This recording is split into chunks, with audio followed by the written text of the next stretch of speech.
If you're an aftermarket supplier, you need to kill your marketing and sales department. And this isn't because marketing and sales don't work, it's just they work fundamentally differently. And throughout this video, I'm going to explain why this shift is happening and exactly how you can implement it into your aftermarket business. The first point that I want to talk about is our sales reps. Now, I know we all love them. However, when it comes to the customer journey, they are no longer the big piece of the journey that we previously had. So back in the day, when it came to any question, any nuance, any product or specification, you would run to a sales rep in order to get that information. Now, however, it's expected that it's all online, and it's expected that it's easy for me to grab a hold of. Whether through Google, YouTube videos, or AI chatbot, we expect to have all of the information at our fingertips, and we expect it to come without that sales rep barrier. In fact, the majority of leadership positions now in B2B roles actively do not want a sales rep throughout that process. This means that a significant portion of the journey that was previously controlled by the sales rep is now controlled by online sources. And the main question for an aftermarket supplier is, are you actually showing up online throughout that journey? So how do we actually move away from this sales rep based model then? Instead, we move to what we would call a library of content and being the source of truth in your industry. Now, if you think about the categories that you're actually interested in, say it's finance, say it's motorsport, say it's automotive, marketing, sales, there's typically a source of information, an outlet that you trust to provide the information as to what's happening in that industry. And what's key in understanding here is that rather than typing in the individual queries, you instead go to that outlet to give you that industry news as a trusted source and a source that is updating you on the industry. So this is the exact position that you now need to put yourself in as an automotive aftermarket supplier. And the harsh reality is, if you don't, someone else will. So we are in a prime position now because there isn't that many outlets that you could go to as a source on diagnostics, on parts, on technical data. Instead, we can create that outlet and become that over time. It's just who gets there first. So in order to set this up and restructure how we think about our marketing and sales efforts, we have 3 pillars. Now, if you want to beat your competitors to actually creating this setup, before we go into the 3 pillars of categories that you will need in order to create this, I first want to walk you through the flow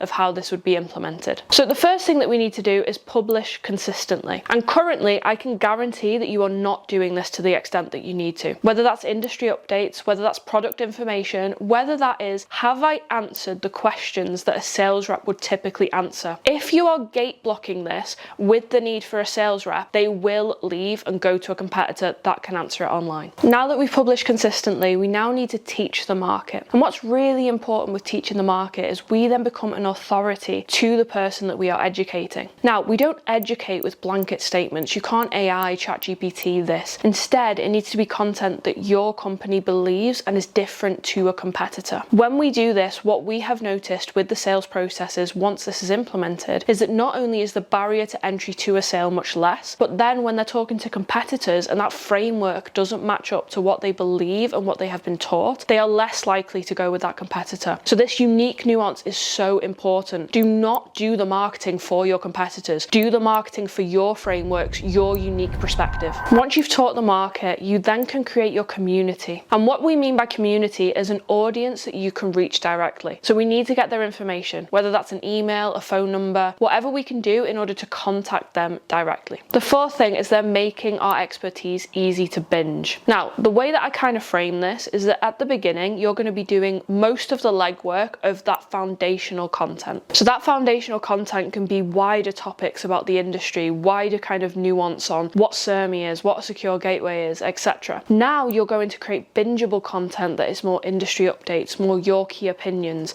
and you need to make it so that it's easy to go to the next piece of content. Once you do that, that community that you can reach directly will then propel the content further because they are already invested and it's easy for them to consume. Bingeable content can be quite nuanced, so we have broken it down in this video here. Only now that we have completed those 4 points can we then become the trusted source. And this is the 5th point that we need to get to in order to become the outlet that they go to rather than searching the query. Once we are the trusted source, the next thing that we need to do is audit the content that we've already created and make sure that we are showing up online throughout that whole journey that I mentioned before. If there is a question that cannot be answered with our online content, you need to create it. And this will give you your roadmap for the next pieces of content that you want to create. Finally, because we are now controlling the sales journey, we are essentially teaching our perspective over our competitors. This is where we make serious revenue with content creation. The best part about this approach is that it doesn't turn off. This isn't where your paper ads, your PR stunts, or anything that is limited lives. Instead, this is evergreen content that once you answer online once, you can generate those leads time after time for years to come. All you then need to do is update the content when relevant. So I mentioned that there's 3 pillars in order to create this. And what we're actually creating here is a media company alongside our main business. And the 3 pillars I'd like you to think about are the show. Now, the show is where you create all of your content. And this can be industry updates, this can be entertainment, this can be educational videos. Basically, what is the engaging content that you are putting out? The second tier is then your library. Now, when we think of a library, we think about that buyer journey and we think about how many steps are we actually taking to get the customer closer. We should be answering the sales questions, the marketing questions, the problem questions inside this library. Now, the way I like to think about the library is you're probably answering these questions constantly. So if you stayed on the phone next to it with a sales rep, you would see what questions the clients are asking over and over and over again. And then you could create the content to answer those questions inside the library. So you already have this. This isn't something that you need to come up with. It's already done for you. Finally, we need our own distribution.